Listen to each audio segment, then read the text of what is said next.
Your father and your brothers have come to you. The land of Egypt is before you. Have your father and brothers dwell in the best of the land. Let them dwell in the land of Goshen. And if you know any competent men among them, then make them chief herdsmen over my livestock. And Joseph brought in his father Jacob, and set him before Pharaoh. And Jacob blessed Pharaoh. Pharaoh said to Jacob, How old are you? The days of the years of my pilgrimage are 130 years. Few and evil have been the days of the years of my life, and they have not attained to the days of the years of the life of my fathers, and the days of their pilgrimage. So Jacob blessed Pharaoh, and went out from before Pharaoh. And Joseph situated his father and his brothers, and gave them a possession in the land of Egypt, in the best of the land, in the land of Ramesses, as Pharaoh had commanded. Then Joseph provided his father, his brothers, and all his father's household with bread, according to the number in their families. Now there was no bread in all the land, for the famine was very severe, so that the land of Egypt and the land of Canaan languished because of the famine.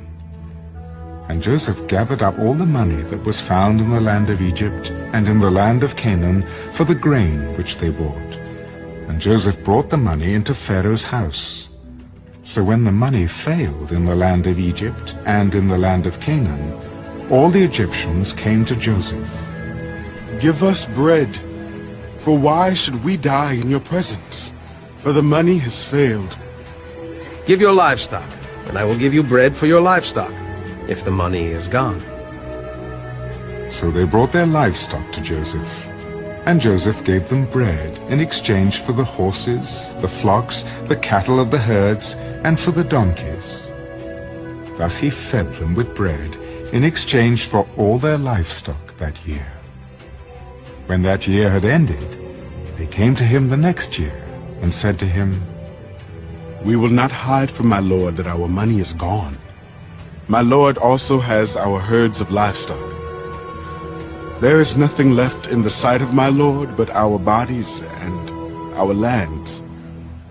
Why should we die before your eyes, both we and our land? Buy us and our land for bread, and we and our land will be servants of Pharaoh. Give us seed, that we may live and not die, that the land may not be desolate. Then Joseph bought all the land of Egypt for Pharaoh. For every man of the Egyptians sold his field, because the famine was severe upon them. So the land became Pharaoh's. And as for the people, he moved them into the cities, from one end of the borders of Egypt to the other end.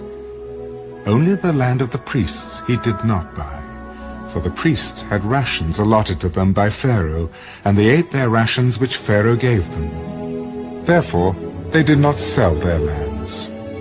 Then Joseph said to the people, Indeed, I have bought you and your land this day for Pharaoh. Look, here is seed for you, and you shall sow the land.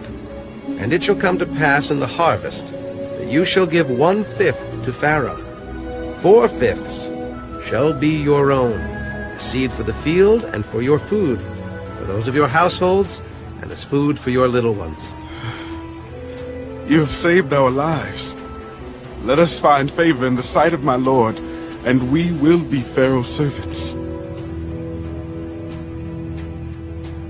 And Joseph made it a law over the land of Egypt to this day, that Pharaoh should have 1/5, except for the land of the priests only, which did not become Pharaoh's.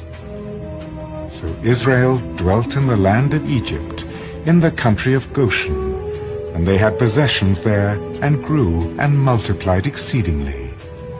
And Jacob lived in the land of Egypt 17 years. So the length of Jacob's life was 147 years. When the time drew near that Israel must die, he called his son Joseph. Now, if I have found favor in your sight, please put your hand under my thigh and deal kindly and truly with me. Please do not bury me in Egypt, but let me lie with my fathers. You shall carry me out of Egypt and bury me in their burial place. I will do as you have said. Swear to me. And he swore to him. So Israel bowed himself on the head of the bear.